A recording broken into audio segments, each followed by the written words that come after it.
ये है एक कोमल सा धागा। सोचता हूं यदि इससे मैं वस्त्र बुन लूं तो स्वयं के लिए कितनी सुंदर पोशाक बना सकता।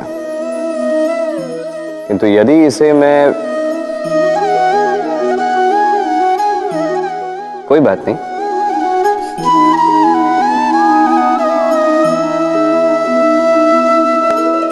देखिए ये धागा तो जुड़ गया, बस इसमें अंतर यह है कि अब पहले जितना सरल नहीं है और इसकी लंबाई भी तनिक कम हो चुकी। इस संसार में प्रेम के साथ भी यही होता है। प्रेम का यह धागा जो दो व्यक्तियों को बांध के रखता है, अहंकार और स्वार्थ का वार सह नहीं पाता, टूट जाता है। प्रयास करने पर यह संबंध भले ही पुनः जुड़ जाए किंतु फिर भी पहले जैसे नहीं हो पाते, क्योंकि मन में गांठ बढ़ जाती। इसलिए प्रेम को सहेज कर रखें, अहंकार और स्वार्थ से दूर रखें। मैंने आपसे कहा था कि संसार का सबसे बड़ा शस्त्र और सबसे बड़ा संबल है मित्रता। किंतु ये मित्रता कैसी होनी चाहिए? मित्रता होनी चाहिए दूध में मिले जल की भांति। कैसे? दूध में जब जल को मिलाया जाता है तब वो जल स्वयं दूध बन जाता है। तो सोचिए, दूध की मित्रता से जल का अस्तित्व कितना बढ़ गया। किंतु ये कथा यही समाप्त नहीं होती। जब दूध को गर्म किया जाता है तब जल अपनी मित्रता निभाता है। जल स्वयं पहले इसका ताप लेता है, स्वयं के अस्तित्व को भाप बनाकर जला देता है और दूध को बचा लेता है। फिर उसके पश्चात अपने मित्र के जाने से दूध में उबाल आता है। वो पात्र से निकलकर बहने लगता है और वो शांत केवल तभी होता है जब उसमें थोड़ा जल मिला दिया जाता है। अर्थात मित्रता वो जो मित्र के अस्तित्व का विस्तार कर दे। मित्रता वो जो मित्र के लिए स्वयं के अस्तित्व को जला दे। मित्रता वो जिसमें सुख और दुख दोनों मित्र से जुड़ा हो। तो ऐसे मित्र बनाओ जिसके समक्ष कुबेर का कोष भी फीका पड़ जाए।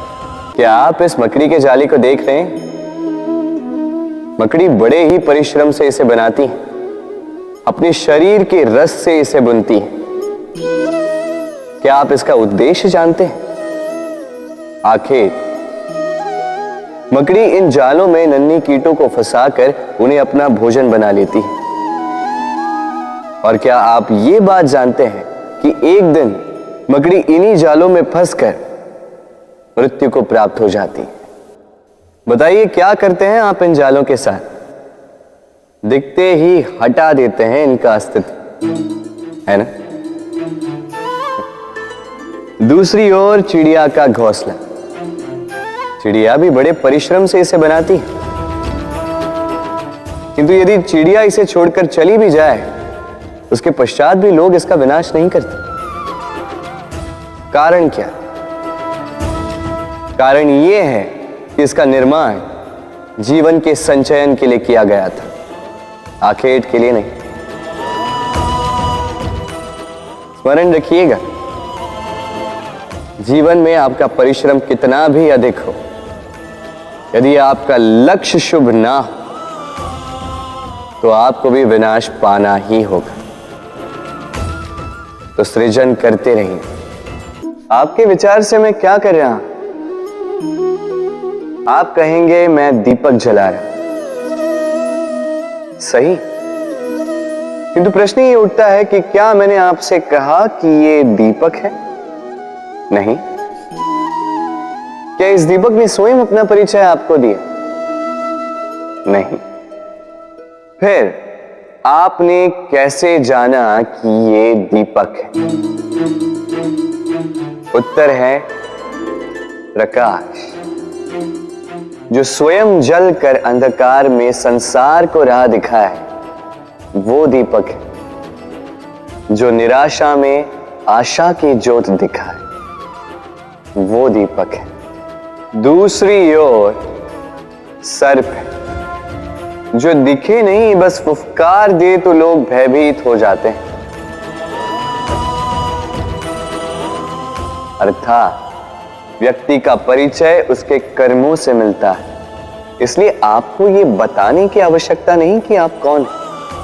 ये आपके कर्म ही निश्चित करेंगे कि लोग आपसे दीपक समझकर प्रेम करेंगे या सर्प समझकर भयभीत रहेंगे। बताइए श्रेष्ठ कौन है? रेशम के धागे बनाने वाला या उन धागों को बुनकर वस्त्र बनाने वाला? निश्चित रूप से वस्त्र बनाने वाला। अब बताइए श्रेष्ठ क्या है? माटी को पूरे तट पर बिखेर कर रख देने वाली बाढ़ या उस माटी को समेट कर उसी से एक मूर्ति बनाने वाला मूर्तिकार? निश्चित रूप से मूर्तिकार। अब बताइए श्रेष्ठ कौन है? देवताओं और दानवों का वो दल जिन्होंने अमृत प्राप्ति के लिए इस संसार में हलाहल फैला दिया, या वो महादेव जिन्होंने इस हलाहल को सूक्ष्म करके अपने कंठ में समाहित कर लिया? निश्चित रूप से महादेव श्रेष्ठ। इसी प्रकार संसार में छोटी छोटी बातों को बड़ा करने वाले श्रेष्ठ नहीं होते, क्योंकि छोटी छोटी नोकझोंकों को द्वंद्व में परिवर्तित करना बड़ा ही सरल है।